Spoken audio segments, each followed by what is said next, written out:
Ladies and gentlemen, boys and girls, getting a little extra gravy tonight. We got a very special Thursday night podcast with Chuck Leasing from pickingduck.com. Awesome website. Give you a little extra this week. So let's get the man, the myth, the legend on the horn now. All right, we're here with Chuck Leasing from pickingduck.com. How you doing, my man? Pretty good, Spencer, man. I really appreciate you having us. No, it's great to have you. Are you watching this game? We're recording right now during the Cowboys-Vikings game for all those out there. Yeah, a pretty solid game for Thursday night. I think they're trying to up their quality of games for Thursday after Thanksgiving, but pretty typical. I figured it was going to be a low-scoring game first half. I think that might change in the second half, but they're kind of just trading blows right now, it feels like. Yeah, every time I watch Minnesota, I just feel like it's such a waste of a great defense. Yeah, the first couple games, I mean, Bradford looked like the answer, but I don't know what happened. Yeah, I don't even really blame him as much. I mean, they dink and dunk. It's just there's no offensive line, no running game, and then, there's only so much you can do at that point, I suppose. Yeah, you can't really rely on them. They'll have like an offensive, all of a sudden just a huge output, usually based off their defense, but it's a struggle, that team, and I feel bad for some of the guys that on defense that just kind of stare on the other side of the line, and they end up getting that 3-10-13 type of 13-point total. Oh, yeah. Speaking of feeling bad, how are you feeling about the Broncos last week? Oh, man. So let me just paint the picture for you. I have, all my jerseys out. My dog's got 3 different Bronco jerseys, so we're pretty intense. And my wife is just looking at me the whole time. And I almost threw my dog across the room because I thought it actually at least doinked off the field goal post, and actually I thought it was no good. So I was actually really shooting for that tie. I wouldn't mind it. It gives us a little bit more of a chance to hit that wild card, but that was a tough one to swallow. Yeah, it was a bummer. Did you have any money on it? Yeah, of course. I had the Broncos. Actually, I bought it down to the money line because I was like, can't see them losing in Mile High. But yep, that one didn't turn out so good. So I kind of ate it up, and I was up for the weekend, but that kind of brought me back to reality. Yeah, that's the route I went. I went with Broncos money line, and it was a good weekend before that. So we can give the listeners a little rundown. Tell us about Picking Duck. Right on. Yeah. So pickingduck.com was created by 4 guys that grew up together. We kind of we grew up in the sports book. Our dad's dads were all sports bettors. It's kind of just in the blood. So when we got a little bit older, we were exposed to basically all the touts and the wise guys out there that were giving out lines, and we would get phone calls all the time about who to take, who to not take. Still goes on today. Obviously, you post money up, and whatever happens to the bet, win or lose, they have your money in their pockets. So we created a community called Picking Duck. Basically, people just like you, myself, and all the guys we hang out with in our own circles, you can post up picks, gain a following. If you really are good, there will be people that follow you. And you can actually either sell your picks, you can hide them, or you can actually just post them for free and just show people how accurate you are.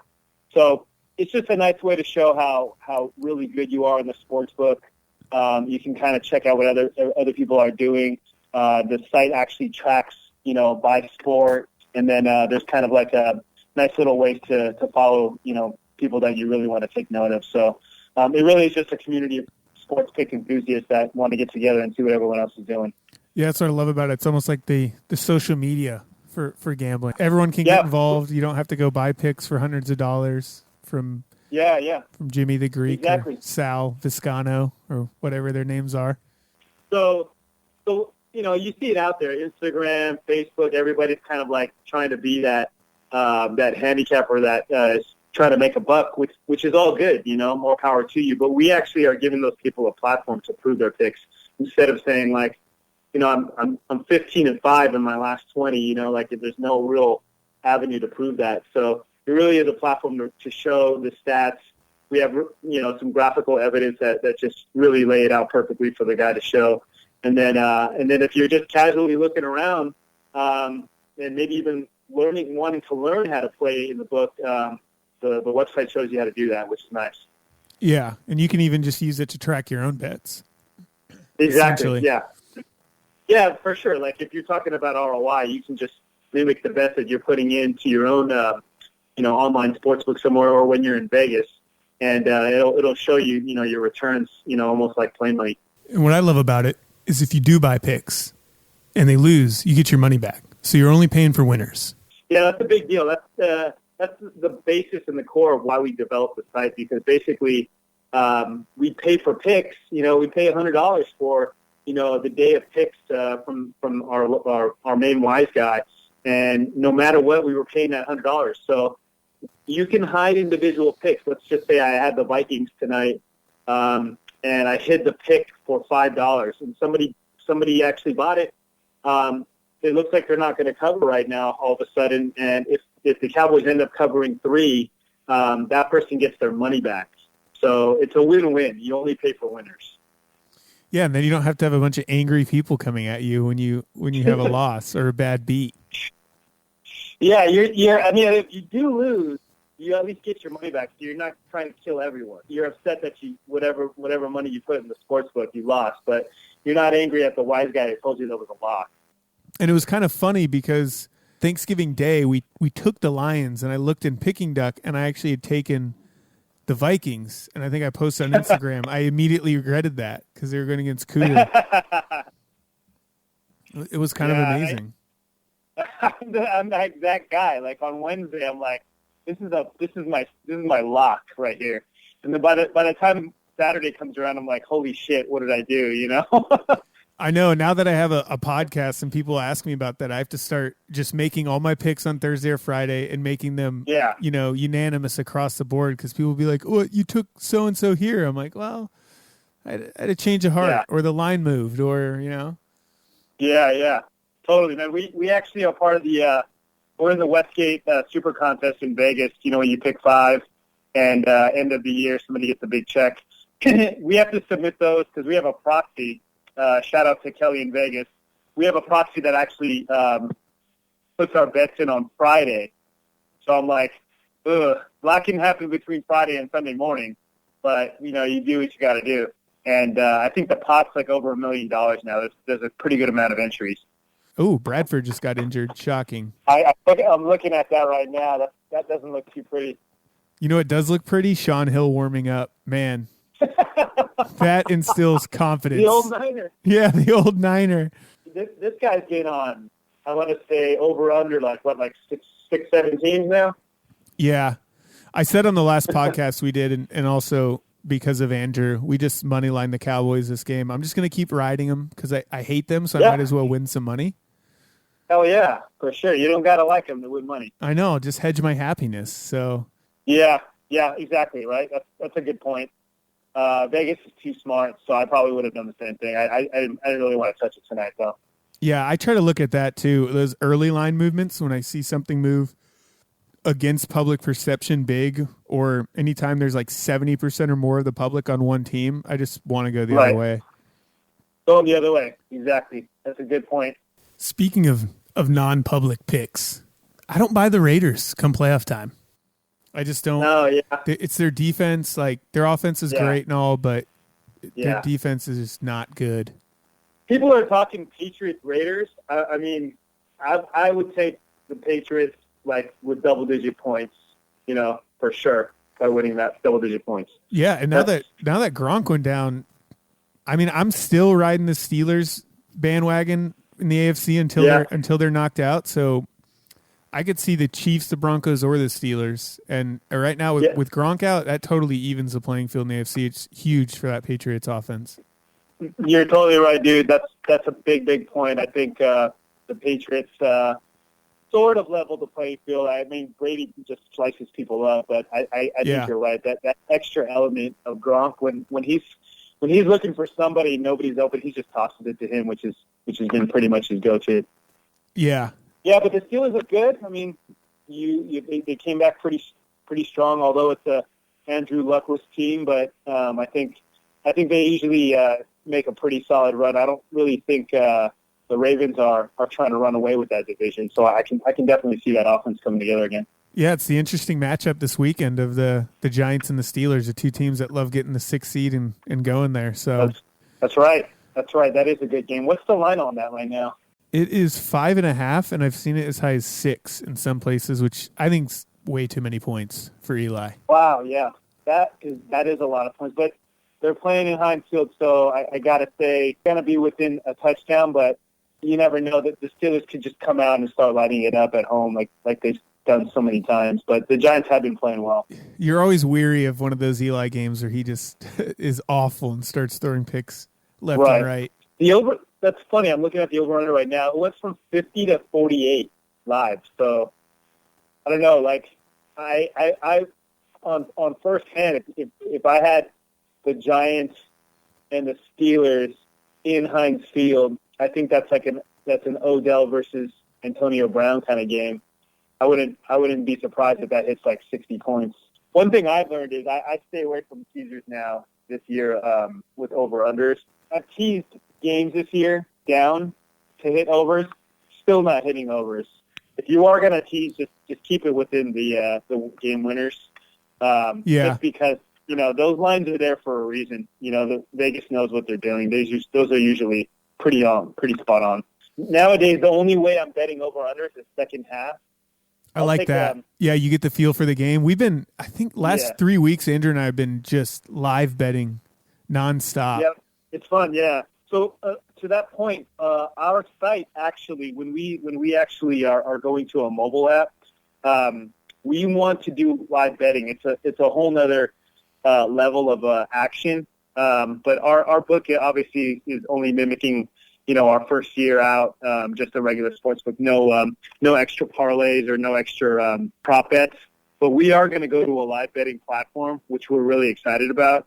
And that's going to be like a whole another level of engagement, because that's really where it's at. You're kind of playing like sports betting coach. Yeah, like making the adjustment at halftime. So that's where we want to go. That'll be amazing. Where are you guys leaning with your top 5 for your? So we got the Lions, man. We're gonna ride them. I think 6 points is too much. I agree. Playing in the Dome. Yeah, Saints are good, but I don't see them slowing down the Lions offense. So if anything, it'll just be a track meet, and Lions at least keep it close. And Matt Ryan's come back so many times this year to keep it close. Yeah, I agree. So this is another one you're gonna probably like. But we're taking the Rams. No, I love it. It's as boring and awful as the Rams are. They have a good front four. They get pressure up the middle, which hurts Brady. Patriots don't always even want to blow teams out. That's just too many points. As much as I despise the Rams, unless Goff just tanks it and starts throwing pick sixes, I don't think they cover that. Yeah, I mean, Brady has, one weapon down with Gronk, and he's going to put up points, but Jeff Fisher is basically playing for his job. He's probably out, but if he can keep this game close or even somehow squeak a win, he's probably saved his job at least for a little longer, Which would be the most Jeff Fisher-y thing to do.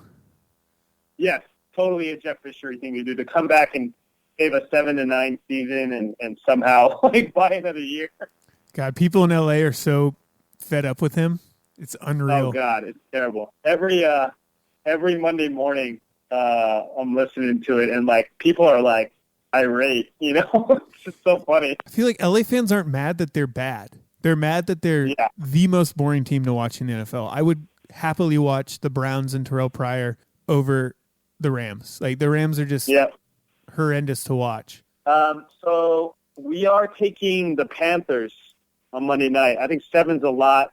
Seahawks are great at home, but that's the ideal matchup for the Panthers. They grind out games.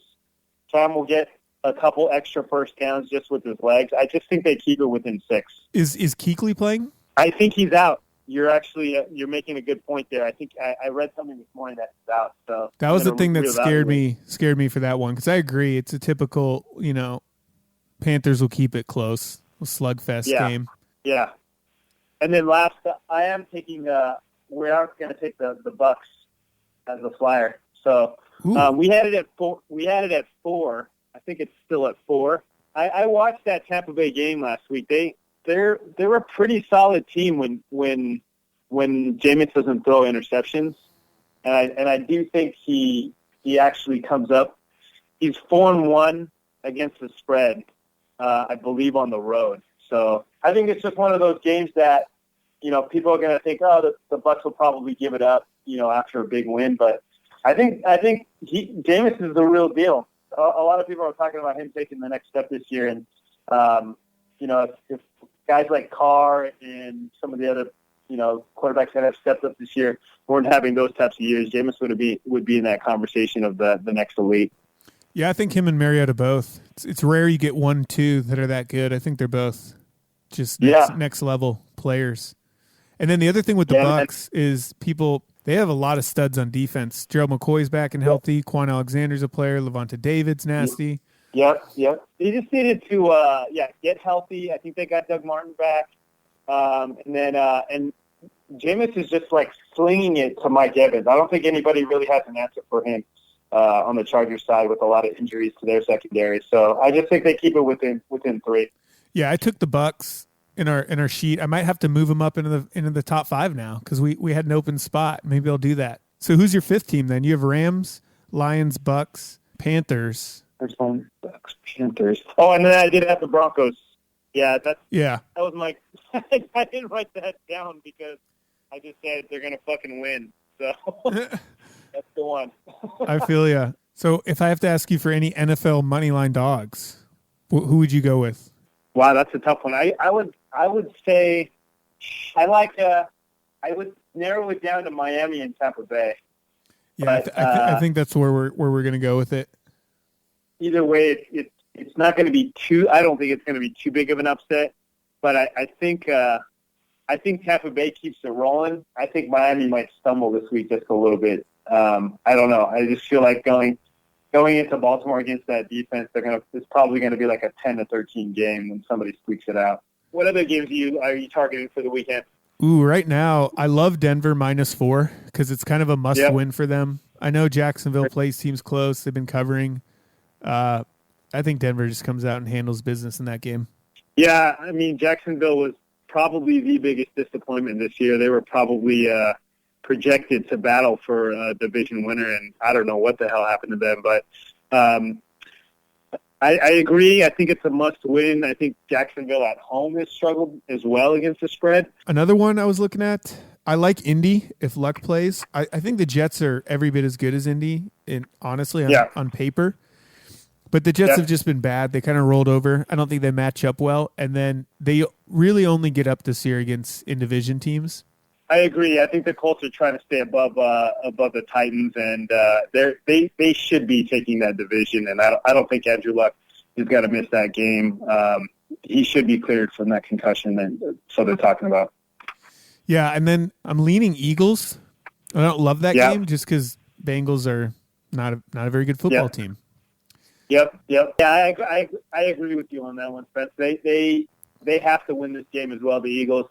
I think the Bengals are pretty much mathematically out now, and I don't think they really push A.J. Green if he's on the fence. But, yeah, the Eagles are going to come back. I think every time the Eagles have lost the game, I've bet them, and I'm pretty sure they've covered almost every single time following a loss. Oh, yeah. And then I was confused why Atlanta was getting 4 points. That's too much for me. I think Atlanta's defense isn't that good. Kansas City will find ways to score. Their D is great. Yep. Yeah, Kansas City is a balanced team. They usually, like with the Denver game, they got some hidden points through special teams or like a defensive play. So I think they keep that close too. Before you go, I got to do the rapid fire Broncos questions. Every time we got an interviewee, I get them. So, favorite Broncos player of all time? All time? I mean, it's Elway, man. I grew up watching Elway. That's the pick, of course. But if I have a 1A, 1B, it'd be Steve Atwater. Steve Atwater, probably one of the most underrated safeties to ever play. And every time he crushed someone, I was just like, man, I want to go put my head in the wall right now. I still remember the Packers Super Bowl where Atwater knocked out himself and 2 other guys in one hit. Yep. He's a train. There was also that hit in the hole with Christian Okoye It was like Oh, yeah. the hit heard around the world. He stopped the amazing. Nigerian Nightmare. Yeah, he was a great player. Least favorite Bronco. I know you or Ben said Cutler. Is it still Cutler? Yeah, it's still Cutler, man. I just can't get over that look on his face though. Every time he threw a pick for us. So, there wasn't a whole bunch, but yeah, that's probably the one. What's the most devastating Broncos loss in your lifetime? Oh shit.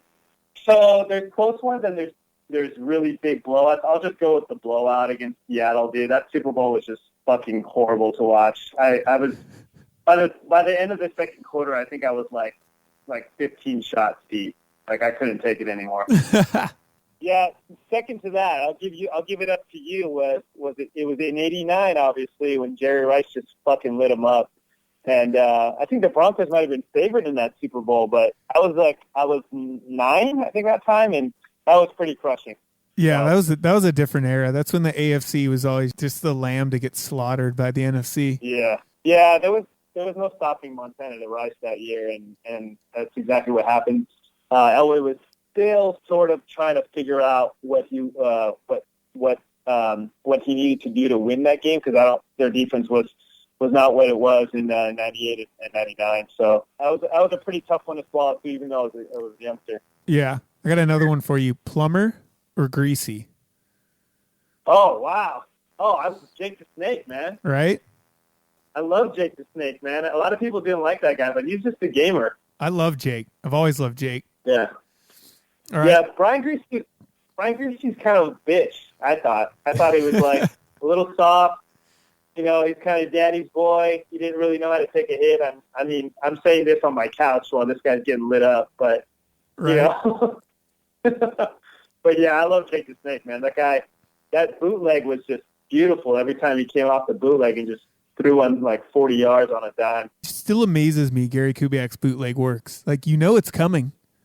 Yep. And it's coming. Yeah. But no one ran it better than Jake. I'll tell you that.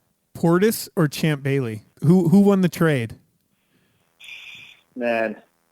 I mean, I'd say Portis was replaceable, obviously. So I love having Champ on our team, man. It solidified half the secondary on the defense.